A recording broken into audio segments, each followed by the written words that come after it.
A Bíblia à luz de nossa redenção. Curso Bíblico Básico. de E. W. Kenyon.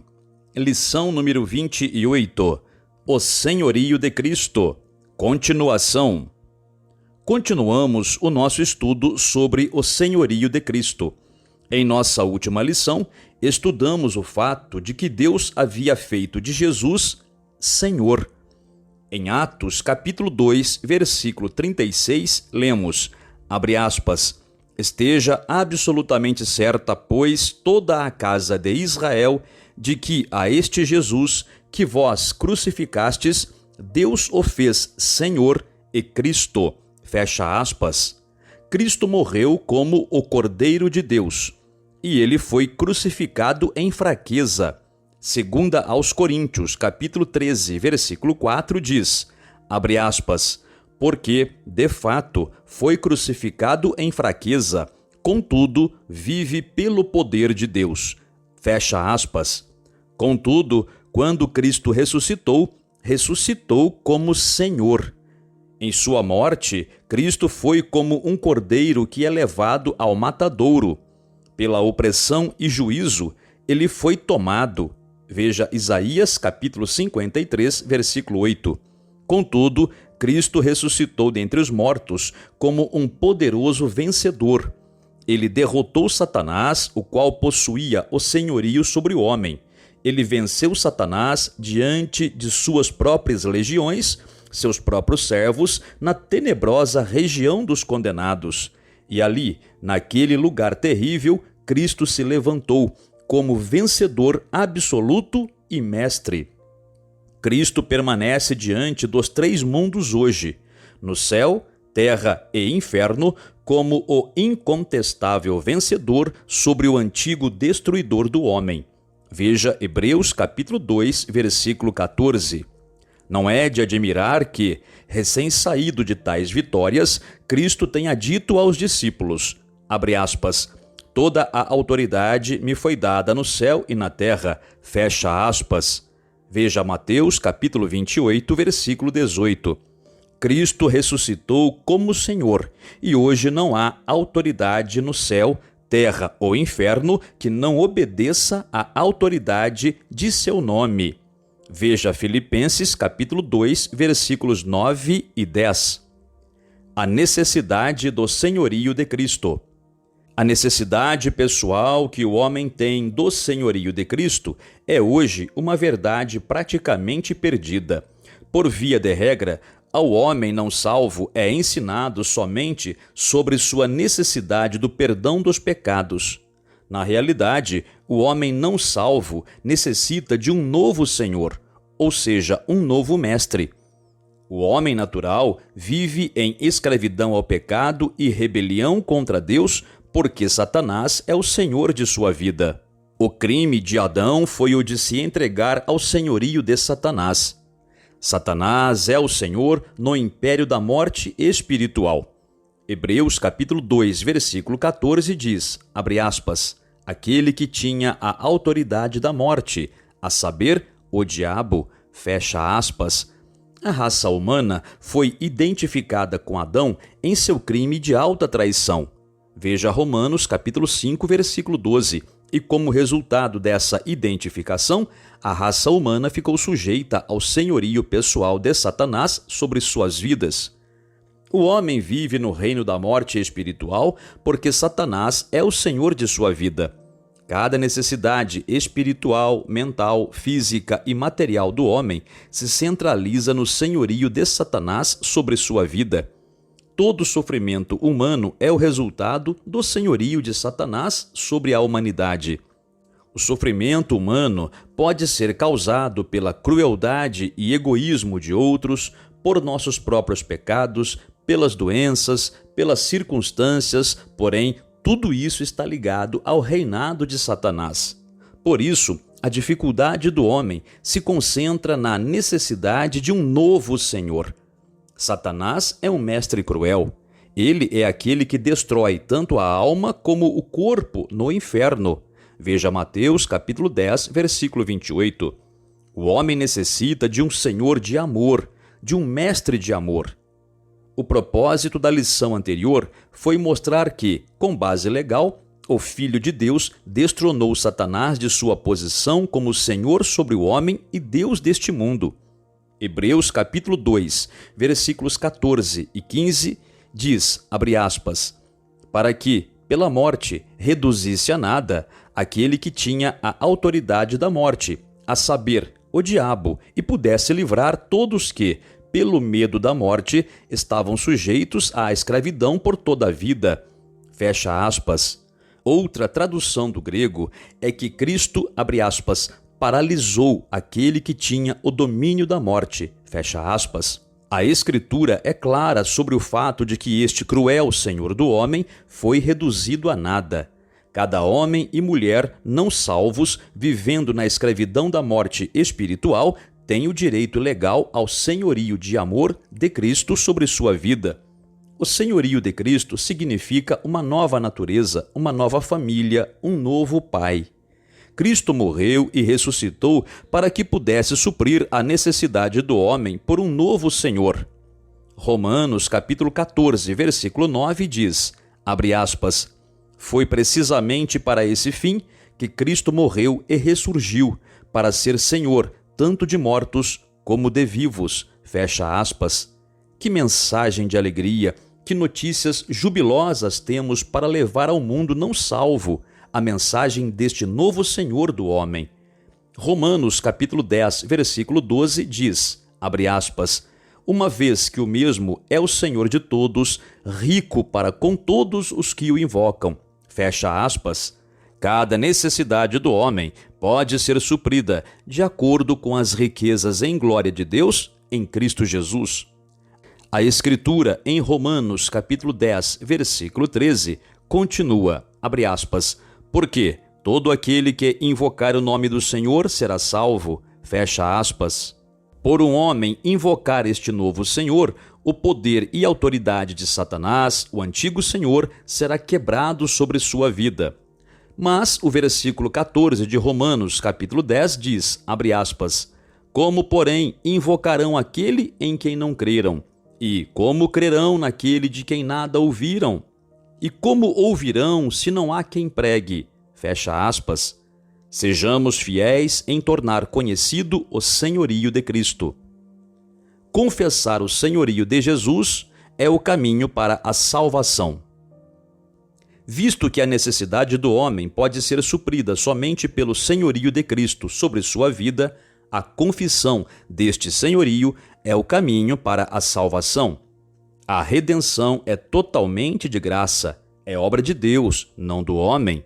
Efésios capítulo 2, versículos 8 e 9 diz, abre aspas, porque pela graça sois salvos mediante a fé, e isto não vem de vós, é dom de Deus, não de obras para que ninguém se glorie. Fecha aspas. A parte do homem é confessar o senhorio de Cristo. Esta é a mais alta ordem de arrependimento. Arrependimento não é lamentar ou chorar sobre os pecados cometidos no passado. Um homem pode estar triste pelo modo como tem vivido. Contudo, o domínio do pecado é o resultado do senhorio de Satanás sobre sua vida. Arrependimento é mais profundo do que isso. Arrependimento é deixar o domínio de Satanás, deixar de segui-lo e passar para o senhorio de Cristo. Arrependimento é uma confissão pública do senhorio de Cristo. É confessar na presença dos homens e dos demônios que você está seguindo um novo Senhor e recebendo-o em sua vida. No momento em que um homem convida a Jesus para entrar como Senhor, a autoridade de Satanás sobre sua vida se reduz a nada e ele é libertado de sua escravidão. Para o homem que conhece seu lugar em Cristo, Satanás é nada, como se ele não existisse. Veja Hebreus capítulo 2, versículo 14. Quando um homem confessa o senhorio de Cristo, ele é libertado da autoridade de Satanás e passa para a autoridade de Cristo. Colossenses capítulo 1, versículo 13 diz, abre aspas, ele nos libertou do império das trevas e nos transportou para o reino do Filho do seu amor. Fecha aspas. O que acontece na vida de um homem quando ele confessa o senhorio de Cristo é o seguinte: ele é transportado da autoridade das trevas para o reino de nosso Senhor Jesus Cristo. Isso significa que a morte espiritual é erradicada de seu espírito. A escravidão de Satanás chega ao fim. Ele recebe a natureza de Deus quando recebe a Cristo. Veja Evangelho de João, capítulo 1, versículo 12. Ele se torna um filho de Deus. Ele tem agora um governante de amor. Ele está na família de Deus e no reino de Cristo. Agora podemos ver por que a confissão do senhorio de Cristo é o caminho à salvação. Milhares de pessoas teriam sido salvas de anos de sofrimento se tivessem somente conhecido isso. Confessar o senhorio de Cristo é muito simples. Um homem simplesmente confessa, abre aspas, eu recebo a Jesus Cristo como meu Senhor. Eu o convido agora mesmo a entrar em minha vida. Fecha aspas. Vemos isso em Romanos capítulo 10, versículos 9 e 10. Abre aspas. Se, com a tua boca, confessares Jesus como Senhor e, em teu coração, creres que Deus o ressuscitou dentre os mortos, serás salvo. Porque com o coração se crê para a justiça e com a boca se confessa a respeito da salvação. Fecha aspas. Notemos este trecho. Com a boca se confessa a respeito da salvação. Deus vela sobre a sua palavra para cumpri-la. Quando um homem age sobre a palavra, confessando o senhorio de Cristo, Deus transmite a ele sua própria vida e natureza. Sua confissão do senhorio de Cristo é o caminho para o novo nascimento, o caminho para a salvação. Os benefícios do senhorio de Cristo. Assim como cada necessidade espiritual do homem estava centralizada no senhorio de Satanás sobre sua vida, cada bênção espiritual se centraliza no senhorio pessoal de Cristo sobre a vida de um homem. Efésios capítulo 1, versículo 3 diz, abre aspas, bendito o Deus e Pai de nosso Senhor Jesus Cristo, que nos tem abençoado com toda sorte de bênção espiritual nas regiões celestiais em Cristo. Fecha aspas. O homem que recebeu a Jesus como Senhor é abençoado com todas as bênçãos espirituais. O homem real é o espírito. Cada condição empobrecida da humanidade foi resultado da morte espiritual no espírito do homem. Ser abençoado com todas as bênçãos espirituais significa união com a divindade, ser trazido de volta para o reino da divindade, o reino da onipotência. Isto resulta no suprimento de cada necessidade do homem, seja ela mental, física ou material. O senhorio de Cristo sobre a vida de um homem significa que o pecado e a doença não são mais problemas. Para o homem que sabe o que significa o senhorio de Cristo, pecado e doença não são mais problemas em absoluto. O senhorio de Cristo significa liberdade do reino do pecado.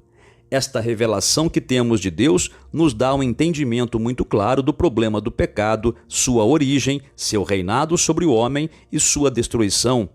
A palavra nos ensina que o pecado entrou no mundo através de um homem. Veja Romanos capítulo 5, versículo 12. O 7º capítulo de Romanos nos dá o clamor desesperado de um homem espiritualmente morto por libertação da escravidão do pecado. É a experiência de Paulo antes de nascer de novo. Sua mente havia sido despertada pela lei, mas o pecado que nele habitava tornava totalmente impossível para ele guardar a lei. Veja Romanos capítulo 7, versículos 7 ao 24. O testemunho de Paulo é que ele era carnal, vendido sob o pecado, ou seja, um escravo do pecado. Veja Romanos capítulo 7, versículo 14. Então, um homem apareceu com o propósito de tirar o pecado. A primeira carta de João, capítulo 3, versículo 5, na versão de Weymouth, diz, abre aspas, e vocês sabem que ele se manifestou a fim de tirar os pecados, e nele não há pecado. Fecha aspas. Cristo, por si mesmo, era sem pecado. Ele não conheceu pecado. Veja 2 aos Coríntios, capítulo 5, versículo 21. Cristo nunca conheceu a angústia e o domínio do pecado. Ele nunca experimentou o que Paulo experimentou. Mas este alguém, ou seja, Jesus Cristo, se tornou pecado. E em 2 aos Coríntios, capítulo 5, versículo 21, lemos, abre aspas, Deus fez Jesus pecado por nós. Fecha aspas. Então Cristo morreu para o pecado. Romanos, capítulo 6, versículos 9 e 10, na versão de Weymouth, diz, abre aspas, a morte não tem mais qualquer poder sobre ele, pois com a morte com a qual ele morreu, Cristo se tornou de uma vez por todas morto em relação ao pecado. Fecha aspas. Cristo aniquilou o pecado. Hebreus capítulo 9, versículo 26 diz, abre aspas, ora, neste caso, seria necessário que ele tivesse sofrido muitas vezes desde a fundação do mundo. Agora, porém, ao se cumprirem os tempos, se manifestou uma vez por todas para aniquilar pelo sacrifício de si mesmo o pecado. Fecha aspas. Cristo aniquilou o pecado como se ele jamais tivesse existido e hoje, em Cristo, não existe pecado. Veja, primeira carta de João, capítulo 3, versículo 5.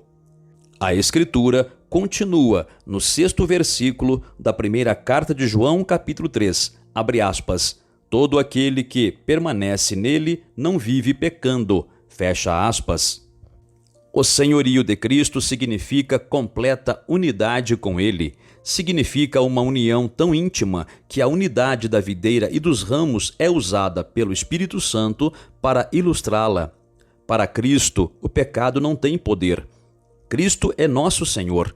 O pecado não tem poder sobre nós do mesmo modo que não tem poder sobre Cristo. Reconhecer plenamente o senhorio de Cristo é reconhecer que o pecado não tem poder sobre você. Uma tentação para pecar é um blefe do adversário. Trate-a como tal. Em seu ministério terreno, Cristo não estava preocupado com o pecado ou o poder do pecado sobre sua vida. Ele disse, abre aspas, aí vem o príncipe do mundo, e ele nada tem em mim, fecha aspas. Veja Evangelho de João, capítulo 14, versículo 30. Na primeira carta de João, capítulo 3, versículo 8, na versão de Weymouth, é dito, abre aspas, o Filho de Deus se manifestou com o propósito de desfazer as obras do diabo, fecha aspas. Cristo desfez as obras de Satanás no coração humano. Isto significa que o pecado perdeu totalmente o seu poder sobre a nova criação, pois o pecado tem sua origem em Satanás. Primeira carta de João, capítulo 3, versículo 8. Abre aspas. Aquele que pratica o pecado procede do diabo, porque o diabo vive pecando desde o princípio. Para isto se manifestou o Filho de Deus, para destruir as obras do diabo. Fecha aspas. Se o pecado tem sua origem em Satanás e se Satanás foi reduzido a nada, podemos facilmente entender o fato de que as obras de Satanás foram desfeitas e não têm poder sobre a nova criação. A seguinte questão pode surgir: o que é o pecado para a nova criação? Pecado é qualquer coisa que nos impeça de andar em comunhão com o Pai e o Mestre. A primeira carta de João, capítulo 1, versículos 5 ao 10, nos revela que aquilo que nos impede de andar na luz é pecado. Andar na luz significa andar na luz da palavra de Deus. Salmo 119, versículo 105 diz, abre aspas, lâmpada para os meus pés é a tua palavra e luz para os meus caminhos. Fecha aspas. A palavra de Deus, que é a nossa luz, nos revela o nosso lugar em Cristo, os nossos privilégios e responsabilidades. A palavra de Deus revela o nosso lugar de vitória em Cristo. Andar na luz da palavra de Deus é andar em nossos privilégios e responsabilidades. Pecado, portanto, é qualquer coisa que nos impeça de tomar o nosso lugar. Pecado é qualquer coisa que faz a nova criação andar em fracasso e fraqueza diante do fato de que Cristo foi feito nossa força. A incredulidade, a qual nos priva do descanso e da tranquilidade em Cristo, é pecado, pois, abre aspas, tudo o que não provém de fé é pecado, fecha aspas. Veja Romanos capítulo 14, versículo 23. Temos visto que o pecado, em qualquer forma que se apresente, não tem poder sobre a nova criação. O corpo de Cristo precisa entender isto, se libertando das ciladas do adversário. Segunda aos Tessalonicenses, capítulo 3, versículo 16, diz, abre aspas, ora, o Senhor da paz, Ele mesmo vos dê continuamente a paz em todas as circunstâncias, fecha aspas. Cristo é o único que pode dar paz a você. Questionário 1. Descreva o senhorio de Satanás sobre o homem natural. 2. Que tipo de novo senhorio o homem necessitava? 3. Por que todo homem tem o direito legal ao senhorio de Cristo? 4. Explique por que confessar o senhorio de Cristo é o caminho para a salvação. 5. Que experiência pessoal Paulo nos dá no 7º capítulo de Romanos? 6. Explique claramente por que o pecado não é mais problema para a nova criação. 7. Mostre por que as doenças não têm poder sobre a nova criação. 8. Por que o senhorio de Cristo significa libertação das necessidades. 9. Explique, segunda aos Tessalonicenses, capítulo 3, versículo 16. 10. Você examinou e estudou cuidadosamente cada passagem bíblica de referência nesta lição?